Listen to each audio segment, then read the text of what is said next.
What's up guys, it's Jordan n0thing Gilbert and welcome back to another ZOWIE Esports class. In today's class we're going to be discussing Ancient, and I'm going to be going all through a full outline of topics ranging from default positions on CT&T, the utility that you should throw from each of those positions, and then overall thoughts for how you're going to take ground, stop teams from rushing, how you're going to clear it after you have the ground, and then using radar to work with your teammates. And then we'll close it off with some great opportunities for you to learn about some individual plays you can make when your team just doesn't want to work together, or just when you feel like you have an opportunity to make a play by yourself. Let's jump right in. Alright guys, when it comes to CT side Ancient, there's a lot of ways you can approach it. But a couple of things I want to do is I'm going to talk about the common spots in each area of the map. But you're going to notice I'm talking about a lot of spots that add up to more than 5 positions because it gives you options for thinking about how you want to play. So from a high level, generically, you're going to have 2 people towards B, 1 person towards mid, and 2 people towards A on any 2-site CT side where there's a middle of the map, right? Think like Cash. When that was a map, right? You would kind of have the one guy worried about mid. But just like on Cash and just like on Ancient, occasionally you want to also take mid control.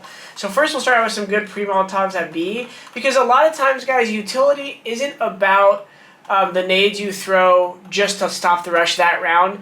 It's also a big term that I want you to learn called conditioning. So a lot of utility is about conditioning the opponent and also setting a baseline expectation for your defense. So on CT side at B, the best Molotov to throw is going to be some form of down here.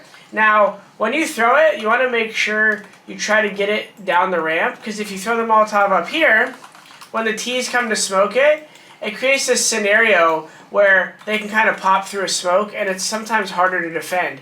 If you want that smoke, that's fine. Realize that's the option you play. Maybe you have an MP9 and you want to play some tight angle like this. That smoke allows you to play off the smoke.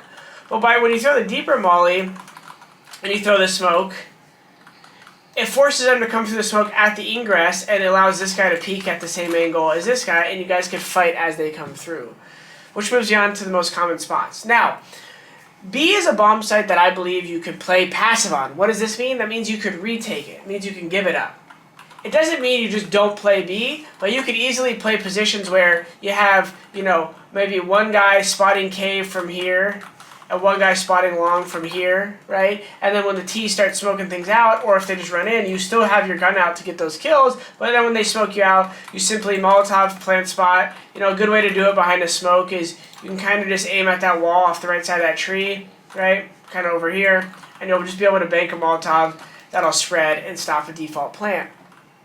With that being said, playing retake is a fine option, so we'll talk about the generic utility before that, and then some for retake.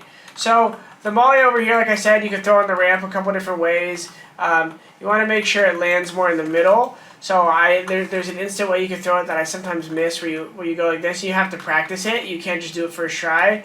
You see how I aimed at the line and I run and jump throw. Another common Molotov is when you're rushing here is someone to throw a Molotov over that wall while they're pushing.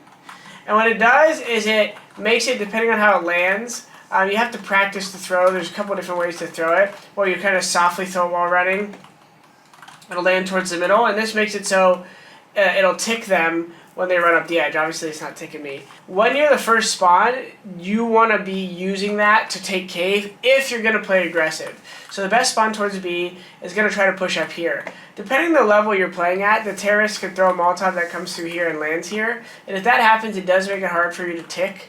To move forward because you get a sound tick and it stops you here. So playing aggressive cave is about a couple things, and I'll get to that in a moment. So you get here and you have options for utility. You want to keep your gun out because the terrorists can meet you right about here when you get there, and they could swing. You keep your gun out once you're aware that they're not there. And common play CTs will throw is like a smoke like this, and they'll kind of use that to support mid based on what's going on. If your CT teammates are taking mid, you really want to coordinate with them and vice versa as the cave player, all right? And then when you're the B guy and your teammate's doing that, you have options.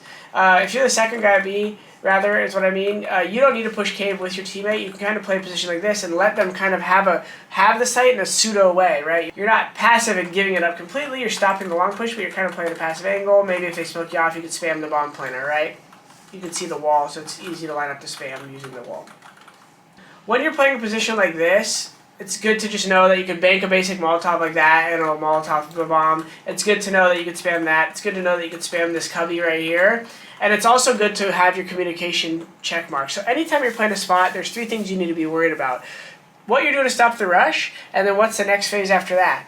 So once you stop the rush, or they have taken the site, because you can't stop 5 people as an individual, no one expects you to. The next is kind of establishing what ground you have and what you don't have. And what you do when you don't have ground, so they smoke you off here, is you tell your team they could push long, right? They could push short, wherever it is. Maybe you push long B early and take a fight here with your teammate and cave is open. If you're doing that, that's great. It's about, the second phase is about communication. There's a lot of plays we could talk about here, but I don't have enough time to show you all of them. Right, like a quick bonus smoke right here. When you walk through aiming at that bush, it'll bank into the door and you can push long with it.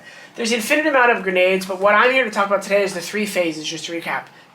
Early round, right when they could rush, and then right after that, and then late round grouping up as a team. So the mid round right after they rush often looks like the team's either rushing your side or they're not, and if they are, you should communicate to tell teams where they could be fighting them from as they're rotating, teammates rather.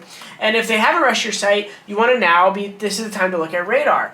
Is your team playing mid? If you're a 2B guys, a common setup is sometimes to play 2 middle, early round, and we'll go to that next. But the point is now, is you need to be focusing on radar once you have control of an area and you've established that terrorists haven't necessarily rushed any one particular area. You got to look at where your teammates are and coordinate. So I hope you guys enjoyed. This has been another ZOWIE Esports class. We have many of these episodes coming out, so I hope you guys take some time to look around and enjoy. So thank you for watching, and I'll see you in the next one.